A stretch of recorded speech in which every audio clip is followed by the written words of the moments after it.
கூடாது, ஓபன் பண்ணி தான் விற்கணும். இதுல என்ன இருக்குன்னு தெரியாத வகையில அல்லது கேரண்டி கொடுக்கணும். இதுல இன்னும் இருக்குது, அதுக்கு நான் கேரண்டின்னு சொல்லி அப்ப அதுக்கான அமுல் டப்பா உடைச்சு காட்டு போய் கேட்டுறாதீங்க. அவன் சீல் தான் பண்ணிருப்பான், அதுல கேரண்டி தர்றான். இதுல 1 கிலோ பவுடர் இருக்குது, அமுல் பவுடர் தான் இருக்குது, இது டீ போடுறதுக்கு உதவும்னு சொல்லி தர்றான். அந்த கேரண்டியை கம்பெனி ஏத்துக்கிட்டான்னு சொன்னா அது வேற விஷயம். இதுல கேரண்டி கொடுங்களேன், ஒரு 300 மீன் இருக்குன்னு எண்ணி சொல்லுங்க, கேரண்டி கொடுங்க. அப்படி கொடுக்குறீங்களா?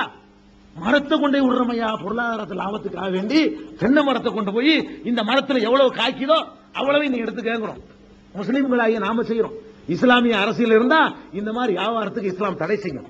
குளத்துல மீனை போட்டு விற்க அனுமதிக்காது இஸ்லாம். அப்படி வித்தா அந்த வியாபாரம் செல்லாதுன்னு சொல்லுவோம். ஒரு மரத்துல தேங்காயை காட்டி இந்த இருக்கிற தேங்காய் எவ்வளவுக்கு வாங்கிக்கிறேன்னு விற்கலாம். எவ்வளவுக்கு இதுல உற்பத்தி ஆகுமோ அது எல்லாம் நீங்க எடுத்துக்க, எனக்கு 200 ரூபாய் கூட கேட்க கூடாது. எவ்வளவு உற்பத்தியான உனக்கு என்ன தெரியும்? உற்பத்தி ஆகலன்னு சொன்னா அந்த காசை எந்த அடிப்படையில் திங்கிற? ஒரு பொருள் உற்பத்தி ஆகல, நீ வாங்கின அந்த 200 ரூபாய் எதுக்கு நீ வாங்கின சொல்லு பாப்போம். உற்பத்தி ஆகல உனக்கு ஏதாவது கேரண்டி இருக்குதா? பிஞ்சில இருக்கிறத பார்த்து கூட நம்ம கேரண்டி பண்ண முடியாது. உளுந்து கொட்டிருச்சுன்னா என்ன பண்றது?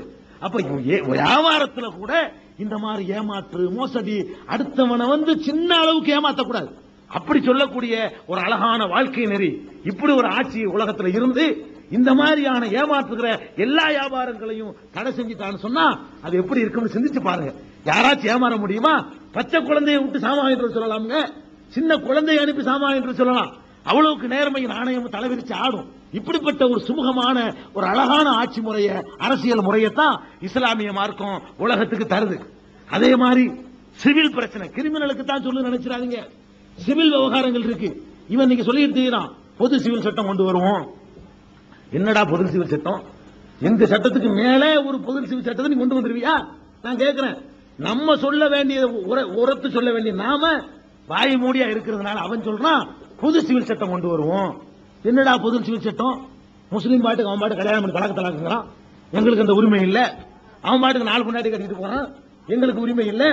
எல்லாரையும் ஒரே சட்டத்தில் கொண்டு வா கேட்கிறான். அரசியல் சாசனத்தில் சொல்லியாச்சான், அதனால வற்புறுத்தான். இத பிஜேபி வந்தா நாங்க செஞ்சிருவோங்கிறான். என்னடா பொது சிவில் சட்டம்? எந்த பொது சிவில் சட்டம் சரியானது ஆர்குமெண்ட் பண்ணுவோமா? விவாதிக்க தயாரா இருக்கிறியா? உன் பொது சிவில் சட்டத்தை கொண்டு வர வைப்போம். எங்க பொது சிவில் சட்டத்தை கொண்டு வரோம்? நாங்க வரக்கூடிய இந்த சிவில் சட்டம் இருக்குது, இந்த சிவில் சட்டம் உலகத்தினுடைய பிரச்சனைகள் அத்தனையும் தீர்க்கக்கூடிய வகையில இறைவனால் வழங்கப்பட்ட சிவில் சட்டம். இதுல என்ன குறைய கண்டேன்னு நான் கேட்கிறேன். இன்னைக்கு பாக்குற தலாக்கு பெரிய விமர்சனம் பண்றாங்க. தலாக்குங்கிறாங்க. தலாக்குன்னா என்ன? கணவனுக்கு மனைவியை பிடிக்கலன்னா விவாகரத்து பண்ணிட்டு போயிடறான். பண்ணக்கூடாதுங்கிறாங்க. அது எப்படி பண்றது? பொண்டாட்டியை பிடிக்காட்டி விவாகரத்து பண்ணிடுறா? சரி பண்ண வேணாம், என்ன செய்யணுங்கிற? கோர்ட்டு கொண்டு போகணும். கோர்ட்டு கொண்டு போய் அப்புறம் என்ன செய்யணுங்கிற? கோர்ட்ல 2 வருஷம் காத்திருக்க சொல்லுவான். தலாக்கு மனைவி விவாகரத்து மனு கொடுத்தா 2 வருஷம் வெயிட் பண்ணும், 3 வருஷம் வெயிட் பண்ணுமா. அந்த வழக்கு 4 வருஷம் நடக்கும். விவாகரத்து அவசரமா வேணும்னு சொன்னா எப்ப அந்த விவாகரத்து கிடைக்கும்? பழி சுமத்தினா தான் கிடைக்கும். என் பொண்டாட்டிங்க அடுத்தவனோட நாள் படுத்து கிடந்த நான் பார்த்தேன்றா விவாகரத்து கிடைக்கும்.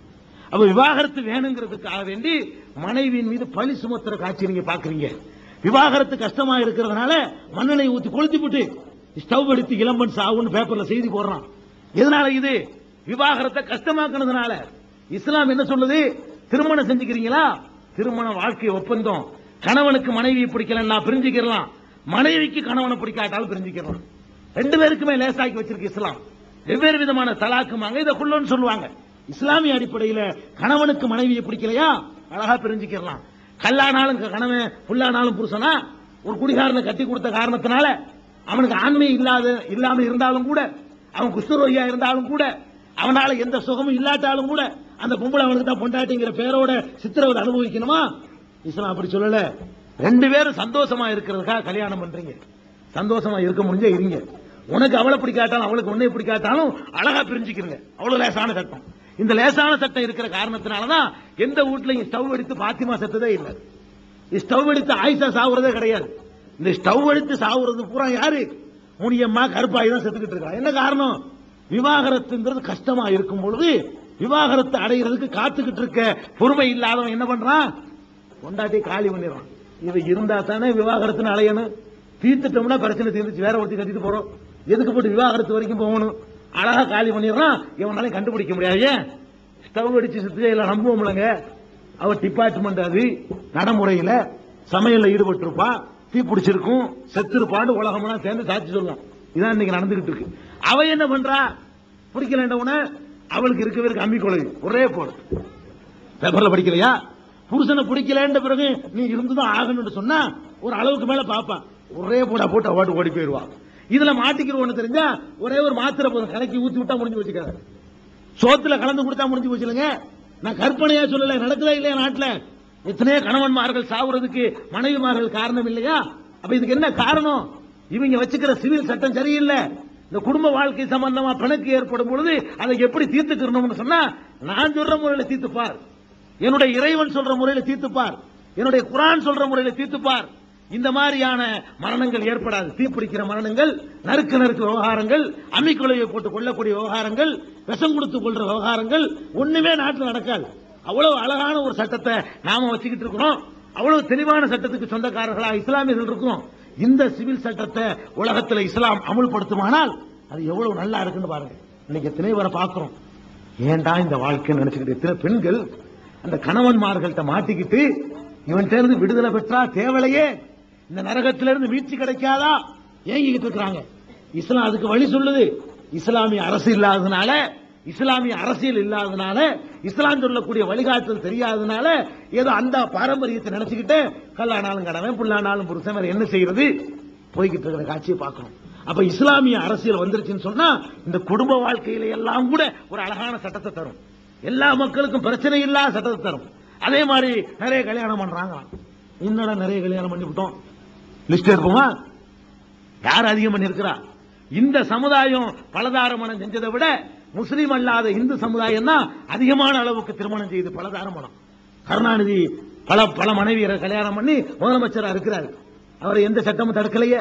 ராம்விலாஸ் பாஸ்வானுக்கு 2 மனைவி இல்லையா? அவர் மத்தியில போய் மந்திரியா வரைக்கும் இருக்கலையா? இப்படி நிறைய பேரை நம்ம காட்ட முடியும். பெரிய எழுத்தாளர்னு சொல்லக்கூடிய பாலகுமாரனுக்கு 2 பொண்டாட்டி இல்லையா? இப்படி நிறைய லிஸ்ட் பட்டியல் போட்டு போக முடியும். அவ்வளவு பேர் இருக்கலாம். பெரிய பெரிய நீதிபதிகள், பெரிய பெரிய போலீஸ் அதிகாரிகள், பெரிய பெரிய அரசியல்வாதிகள், இவங்களுக்கெல்லாம் பல மனைவியர் இருக்கிறாங்க. முஸ்லீம் சமுதாயத்தை பொறுத்த வரைக்கும் இவ்வளவு பெரிய சபையில 2 பொண்டாட்டிக்காரன் கையை தூக்கினா ஒருத்தன் தூக்க மாட்டாங்க. வெக்கப்பட்டுக்கிட்டு இல்ல, இல்லாதனால ஒருத்தனுக்கு 2 பொண்டாட்டியை காணும். கையை தூக்கணும் சொன்னா 1 2 தூக்குமோ என்பதில்லை. இல்ல, அனுமதி கொடுத்திருக்கு இஸ்லாம், அதை நாங்க மறுக்கல. தேவை ஏற்படுமானால், ஒரு பொண்டாட்டியால அவனை திருப்திப்படுத்த முடியாத நிலைமை இருக்குமானால், அவன்ல உடல்ல தாக்கத்து இருக்குமானால், 2 பேரையும் சமமாக நடத்த முடியும் என்று சொன்னால், பெண்கள் அந்த அளவுக்கு தாராளமாக இருப்பார்கள் என்று சொன்னால், கிடைப்பார்கள் என்று சொன்னால், கல்யாணம் பண்ணிக்க, இன்னொன்று பண்ணிக்க, அதை இஸ்லாம் அனுமதிக்குது. இந்த அனுமதிக்கு ஏராளமான நிபந்தனைகளை போடுறதுனால அல்லாஹ்வுக்கு பயந்து யாருமே பண்ணிக்கிறது இல்லை. ஆனா இவன் என்ன பண்றான், பலதார மனம் கூடாதுன்னு சொல்லிட்டு சின்ன வீடு வச்சுக்கிட்டு இருக்கான் எல்லாரும். எவனுக்கு சின்ன வீடு இல்லை சொல்லுங்க பாப்போம்? இந்த சின்ன வீட்டை விட இன்னொருத்தைய பொண்டாட்டியா வச்சுக்கிற எந்த வகையில கெட்டது சொல்லுங்க பாப்போம்? சின்ன வீட்டுக்காரிக்கு ஏதாவது கேரண்டி கொடுக்க முடியுமா? இந்த சின்ன வீடு சொல்லக்கூடியவள் மனைவிங்கிற அங்கீகாரம் இல்லாததுனால இவங்கிட்டையும் போவா, பலவிதமான நோய்களுக்கு உள்ளாவா, அதை இவனுக்கு தொத்து வைக்குவா, இவன் கொண்டே பொண்டாட்டி கொண்டே விட்டு வந்துடுவான். இதான் நடந்துகிட்டு இருக்கு. விபச்சாரத்தை அனுமதிக்கக்கூடிய ஒரு நாட்டில் முறைப்படி ஒரு பெண்ணுக்கு வாழ்க்கை கொடுத்து அவளையும் சந்தோஷமான முறையில் வாழ வச்சு அவளுக்கு மனைவிங்கிற உரிமை, அவள் பிறந்த குழந்தைக்கு பிள்ளைகள்ங்கிற உரிமையை கொடுத்தா அதை தப்புங்கிறான். அப்ப இஸ்லாம் சொல்லக்கூடிய இந்த சிவில் சட்டங்கள், கிரிமினல் சட்டங்கள் மாத்திரமில்ல, சிவில் சட்டங்களை நீங்க எடுத்து பார்த்தாலும் சரி, இந்த சட்டத்துக்கு நிகரா ஒரு சட்டத்தை எவனாலையும் கொண்டு வர முடியாது. இஸ்லாம் இந்த உலகத்தில் நடைமுறையில் இருக்குமானால் இந்த மாதிரியான சட்டத்திட்டங்களை உலகத்துக்கு தரும். இப்படி அதே மாதிரி நீங்க சிந்திச்சு பார்த்தீங்கன்னு சொன்னா, இன்றைக்கு அரசியல்ங்கிற பேர்ல, ஆட்சிங்கிற பேர்ல பெரும்பாலான பொருளாதாரம் பாழாகிறது எதுக்குன்னு சொன்னா போர்களுக்கு செலவழிக்கிறாங்க.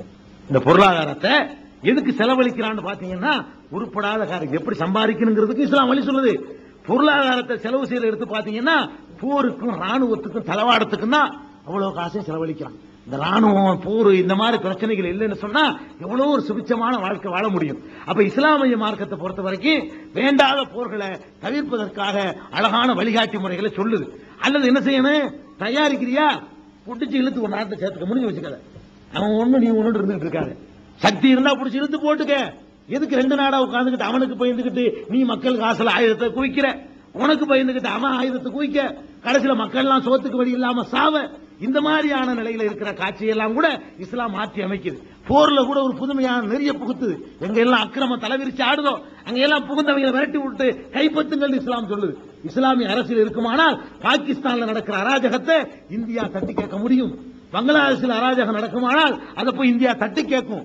ஒரு செவ்வையான ஆட்சியை கொடுக்கும். நபிகள் நாயகம் ஸல்லல்லாஹு அலைஹி வஸல்லம் அவர்கள் பாரசீகம் வரைக்கும் இந்த இஸ்லாமிய சாம்ராஜ்யத்தை விஸ்தீர்ணப்படுத்தலையா? அவ்வளவு ஒரு அழகான ஒரு வாழ்க்கை நெறிய, ஒரு அரசியல் நெறிய இஸ்லாமிய மார்க்கம் சொல்லித் தருது. அது மாத்திரம் இல்லாம இந்த மக்களுடைய வறுமையை, பொருளாதார ரீதியா வறுமையை தீர்க்கிறதுக்காக வேண்டி இஸ்லாமிய அரசியல் ஒரு அழகான ஒரு திட்டம், இஸ்லாமிய அரசியலுக்கு உள்ள அடங்கி இருக்கக்கூடிய பொருளாதாரத்தில் அழகான திட்டம் ஜக்காத்துங்கிறது. ஜக்காத்துனா என்ன? நம்ம ஆட்களுக்கு விளங்காது, அவன் கிளீனா வழங்கி வச்சிருக்கான். உலகத்துடைய பெரிய பெரிய பொருளாதார நிபுணர்கள்லாம் வழங்கி வச்சிருக்கான். ஜக்காத்துங்கிறது மிகச்சிறந்த பொருளாதார திட்டம். கம்யூனிஸ்டுகள்லாம் கலங்குறான், இதுக்கு தான் பயப்படுறான். உலகத்தில் உள்ள எல்லா இசங்களும் எதுக்கு பயப்படுறான்? இஸ்லாமிய இசத்துக்கு தான் பயப்படுறான். என்ன இவங்க சொல்லக்கூடிய பொருளாதாரம் வந்துருச்சுன்னு சொன்னா நமக்கெல்லாம் ஆபத்து, சுரண்ட முடியாது, ஏமாத்த. அவன் கரெக்டா வழங்கி வச்சிருக்கான். நம்ம ஆளுக்கு ஜக்காத்துனா என்ன? கொமராளி வந்திருக்கான், பள்ளிவாசல் எதிரிப்பாடு கொடுத்துரு, நான் 5 கொமராளி வந்திருக்கிறேன், எனக்கு ஏதாவது கொடுங்க, ஜக்காத்து கொடுங்க பாரு. அவனும் ஜக்காத்துனா தான் வழங்கி வச்சிருக்கான். இவனை ஆளு கேட்டா கொடுத்து விட்டு நாங்களும் ஜக்காத்து கொடுத்து விட்டோம் இவன் நினைக்கிறான். அல்லது ரமலான் மாசத்துல 27ஆம் கிழமைக்கு இந்த எத்தனை சில்லறை தட்டுப்பாடு நாட்டில் ஏற்பட்டு போயிடும், எல்லாத்தையும் வாங்கி வச்சுக்கிறோம். 100 ரூபாய் 200 ரூபாய் சில்லறை காசை வாங்கி வச்சுக்கிட்டு ஆளு கேட்டனா என்னங்க ஜக்காத்து கொடுக்குறேன். என்ன ஜக்காத்து கொடுக்குறேன்? என்ன ஜக்காத்து? ஜக்காத்துனா என்ன? இஸ்லாமிய மார்க்கத்தில் ஜக்காத்து என்பது பிச்சைக்காரனை வளர்த்து விட்டுருக்காங்க. இஸ்லாம் சொல்லக்கூடிய ஜக்காத்து முறையை இஸ்லாமிய ஆட்சி இருந்து அமுல்படுத்தினாலும் சரி, ஆட்சியே வேணாம், இந்த சமூகத்தில் உள்ள தலைவர்கள் முன்னின்று அமுல்படுத்தினாலும் சரி, ஒரு பிச்சைக்காரன் இருக்க மாட்டான். தொண்டியுடைய வறுமையை ஒழிப்பதற்கு, தொண்டியில பிச்சைக்காரரை ஒழிக்க உங்களுக்கு ஆசை இருந்தா இஸ்லாம் சொல்லக்கூடிய ஜக்காத்துங்கிற நெறிய இந்த ஊரளவில் அமுல்படுத்தி காட்டுங்க. ஏழைகளே இருக்க மாட்டான், ஏழை இருப்பான், பிச்சைக்காரன் இருக்க மாட்டான். இன்னைக்கு 4 எத்தனை வாங்குறதுக்காக வேண்டி இடிபட்டு நசுங்கி சாவரவன்லாம் இருக்கிறான். கீழே கரையில் அடைச்சி போட்டுக்கிட்டு 5 ரூபா கொடுப்பான், 7 பேர் காலி ஆயிடுவான். இந்த 5 ரூபா வாங்குறதுக்காக வேண்டி அந்த நெரிசல்லையே 7 பேர் காலி, திண்டுக்கல்ல காலி செத்தான் பிச்சை வாங்குறதுக்காக வேண்டிய. ஜக்காத்துனா என்ன? ஒவ்வொரு செல்வந்தர்களும் ஒரு குறிப்பிட்ட அளவுக்கு மேல சொத்து வச்சிருந்தாங்கன்னு சொன்னாங்க. அது இன்றைய நவீன காலத்துல அதனுடைய மதிப்பு ஒரு 45,000 ரூபாய் சுமாரா. 45,000 ரூபாய்க்கு மேல நகையோ ரொக்கமோ சொத்து பத்துகளோ குடியிருக்கிற வீட்டை தவிர வச்சிருந்தான்னு சொன்னா அவ்வளவுக்கும் கணக்கு பார்த்து 2.5% கொடுக்கிறதுக்கு பேர் ஜக்காத். என்கிட்ட 1 லட்சம் ரூபாய் இருந்துச்சுன்னு சொன்னா 2,500 ரூபாய் கொடுத்து ஆகணும். இதுதான் ஜக்காத்துங்கிறது. அதே மாதிரி என்கிட்ட ஒரு 20 பவுன் நகை இருக்குதா, 20 பவுன் நகைக்கும் நான் 2.5% ஜக்காத்து கொடுக்கணும். 40ல் 1, அப்ப 1/2 பவுன் கொடுத்து ஆகணும். 20 பவுன் என்கிட்ட இருந்துச்சுன்னு சொன்னா 1/2 பவுன் தூக்கி கொடுக்கணும். 4 8 சில்லறையா கொடுக்கறது இல்ல. இந்த ஜக்காத்து கூட எப்படி விநியோகிக்கணும் தெரியுமா? நபிகள் நாயகம் ஸல்லல்லாஹு அலைஹி வஸல்லம் காலத்துல ஜக்காத்தை கூட்டா வசூலிப்பாங்க. ஆட்சி இருந்ததுனால கம்பல் பண்ணி வசூலிப்பாங்க, நிர்பந்தப்படுத்தி வசூலிப்பாங்க. விரும்பி செய்கிற தர்மம் அல்ல ஜக்காத், விரும்பாட்டாலும் வலுக்கட்டாயமாக வாங்குறது ஜக்காத். ஏதோ தப்பு செய்யறாங்கிறதுக்காக வேண்டி பள்ளிவாசல்ல கட்டி வச்சு மண்ணெண்ணெய் ஊத்துன்னு ஃபைன் போடுறமே, அது மாதிரி பணக்கார லிஸ்ட் எடுத்து இந்த ஜமாத்துல இருக்கிறதா இருந்தா கணக்குப்படி ஜக்காத்தை செலுத்து. உனக்கு சொந்தம் கிடையாது, ஏழைகளுக்கு சொந்தம், ஏழை மக்களுக்கு சேர வேண்டியது. இந்த மாதிரி செல்வந்தர்கள் 2% ஜக்காத்து கொடுத்தாங்கன்னு சொன்னா இஸ்லாமிய அரசியல் அமைப்பு இருந்து அந்த அமைப்பு 2% வசூல் பண்ணுச்சுன்னு சொன்னா அந்த தொகை எங்க போய் நிற்குன்னு பாருங்க. அந்த மாதிரி தொகை எடுத்துக்கிட்டு ஒரு ஏழை இருக்கிறானா, அவனுக்கு ஏதோ தையல் தொழில் தெரியுமா, அவனுக்கு ஒரு மிஷினை வாங்கி கொடுத்தமா, அதுல இருந்து அவன் பொழைச்சிக்கிடுவானா ஆராய்ச்சி பார்க்கணும். இந்தா 10,000 ரூபாய் வச்சுக்க, தையல் மிஷின் வாங்கிக்க, இந்தா கொஞ்சம் துணி வாங்கி தர்றேன், ரெடிமேட் தயாரிச்சு நீ முன்னுக்கு போ. அடுத்த வருஷம் அவன் ஜக்காத்து கொடுப்பான். 4 பேருக்கு கொடு வருஷத்துக்கு. 4 பேர் அடுத்த வருஷம் கேட்க மாட்டான்ல. கொடுக்கிறவன்ல 4 பேர்ல ஒருத்தன் கொடுக்கிறவன் ஆவானா இல்லையா? அடுத்து இன்னொரு சமுதாயம், அடுத்து ஒருத்தன் வருவான். இப்படி கொஞ்சம் கொஞ்சமா ஒவ்வொருத்தரையும் அவனுக்கு தெரிஞ்ச துறையில ஈடுபடுத்தி அவனை மேலோங்க செய்யறதுக்கு பேர் தான் ஜக்காத். ஏதோ ரோசமான எல்லாத்தையும் இழந்திருக்கிறானோ அவனை மட்டும் தெருத்தரவா சுத்த விடுறதுக்கு பேர் இல்ல ஜக்காத்.